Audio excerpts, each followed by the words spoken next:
After a day of somewhat calmer weather, well, we're done with that. We're back to the storms. Get ready for more thunderstorm complexes with damaging winds, hail, heavy rain, maybe a few supercells with spinny doom issues. Let's talk about it in this Thursday edition of the Texas Weather Roundup.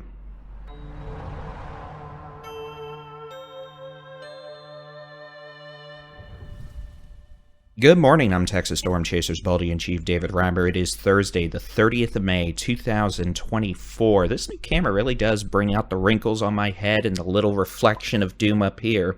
That's unfortunate. I'll have to start putting powder. I don't know, I don't care. I'll just put a hat on. Easy enough. But yeah, we got storms to deal with. In fact, we've already got storms underway this morning. Let's just pop on over to the high-res radar and take a look. As you can see, surprise, cluster of storms is organizing in northwest Texas. That cluster was not well depicted by most weather model guidance, and actually most weather model guidance suggested we be quiet right now. But alas, we have learned over the last week that no, the weather model guidance is a dumpster fire. And for all intent and purposes, if you see a storm or two popping up in the middle of the night, there's a good chance it's going to find a way to turn into a big complex, which is then going to persist through most of the upcoming day as it moves southeast. And yes, that's what's happening now in northwest Texas. We have severe thunderstorms around Vernon, down southwest towards, not all that far northwest of Throckmorton at this point. We've also got a few storms kind of trying to emulate a cluster back in the western Texas Panhandle. Again, the strongest storms, both these clusters right now, could have hail and damaging winds. Quickly, here's a severe weather outlook for today, tonight, into Friday morning from the Storm Prediction Center. For what it's worth, scattered severe thunderstorms possible throughout the day, western, northern half of the state. We could see a round of supercells this afternoon off the dryline in West Texas and the Panhandle. Those could have the big hail up to the size of softballs, maybe a few tornadoes.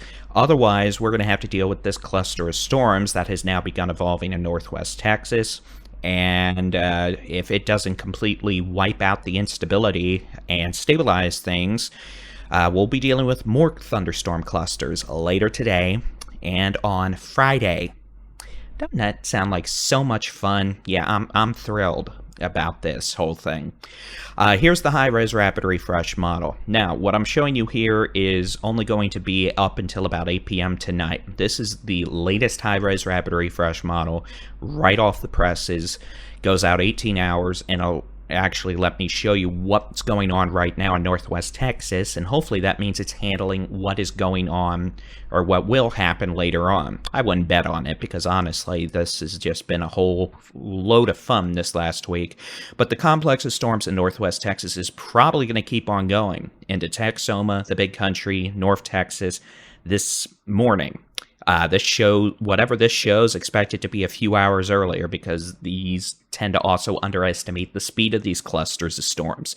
Strongest storms, damaging winds over 60 miles an hour. Some wind gusts could be higher than that. Hail, maybe nickel to quarters. Hopefully we're not doing golf balls. Can't completely rule it out. Localized heavy rainfall, especially in urban areas and in areas that have dealt with quite a bit of rain the last couple of weeks, will result in the threat of some flooding. Tornado threat is very low. I'm not going to say completely zero because that's just never a good idea, but it's very low. So what it's worth, yeah, it looks like we're going to have another cluster of storms moving through, well, northwest Texas the next 2 hours, moving towards the Big Country, Texoma, North Texas. That could end up making it into the Arklatex, northeast Texas. And to be completely honest with you, the southwestern flank of this cluster later this morning, we may see more storms fire up. If that happens, we're going to see storms move south into central Texas, the Brazos Valley, and even southeast Texas by this afternoon and this evening, with the strongest storms, again, damaging winds, hail, localized flooding. Now, I want to be clear. I'm not saying we're going to be dealing with a whole long duration derecho this morning. I'm not saying we're going to have another round of 80 to 100 mile an hour winds. Can I completely rule it out? No, but the atmosphere is certainly not as unstable as we dealt with a few days ago with the DFW event. Not nearly as unstable or with as much wind shear as the Houston derecho. Same thing for the Temple storm slash whatever you want to call it. I mean, I'm not happy we have references at this point to all these different cities from just the last 2 weeks. Ridiculous. But regardless, yeah, more heavy rain, lightning, probably some wind and hail. And if the worst case scenarios pan out, yeah, some wind gusts maybe up to hurricane force, which would definitely not help the power situation. So that's cluster number 1 this morning into this afternoon for the eastern half of the state. Back this afternoon in West Texas, the potential for scattered thunderstorms to develop east of the dryline, the Panhandle, West Texas, the Permian Basin down to the Big Bend. Strongest storms could be supercellular with a threat of very large hail over the size of baseballs, localized damaging winds, maybe a tornado or 2, locally heavy rainfall. All that'll probably find a way, and, well, it probably will actually, grow upscale into another cluster, maybe 2, that will then move east tonight into Friday morning across the state. Yay! But just how much stabilization this first round of storms this morning and this afternoon across the eastern half of Texas provides will dictate how this afternoon plays out. But more storms, more and more storms. And if that wasn't enough, as we go into Friday, well, here's the severe weather outlook. We're probably going to have a cluster of storms fire up in parts of Kansas, Oklahoma, Panhandle, Colorado, into the Panhandle and West Texas tomorrow afternoon off the dryline. Those are probably going to move southeast Friday afternoon, Friday night into Saturday morning with more wind, more hail, more rain. The rain in the western half of the state's good. The western half of the state needs the rain. That's okay. Everything else we could do without. And the reason, again, I didn't show you the high-res models beyond this evening is, frankly, they're not doing well. They just do not have the capacity to handle this very complex situation, which is fair because we're barely able to handle it 3 hours out at this point. So it's literally us just looking out the window, trying to give, you know, at least a decent nowcast of severe weather and all that. And, I mean, that's what we're going to have to do today, tonight, tomorrow, with scattered thunderstorm chances possible. That's the best forecast I can give you. Scattered storms possible, but we're also going to be dealing with probably a couple complexes of storms over the next 2 to 3 days, with the strongest storms in the complex producing probably damaging to hurricane force winds, hail, heavy rainfall. Not all the storms in the complexes or the squall lines are going to be producing damaging winds or hail. Lightning and heavy rain, well, that's pretty much a given. It's almost June.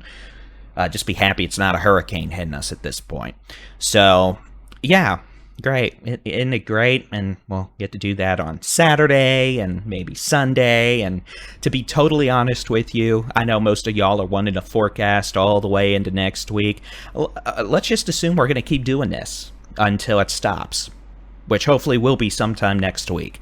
But at least the chance for storms will continue into the weekend. The severity and how widespread that is, let's just get through the next 2 days and we can go nitpick. The good news is the more complexes of storms we have, say this morning, this afternoon, whatever, the less unstable the atmosphere is tonight, so that just makes that next round less likely to go berserk. Can you tell I'm really not thrilled about all this? Yeah, what a great birthday present. The wildfire danger from the Texas A&M Forest Service.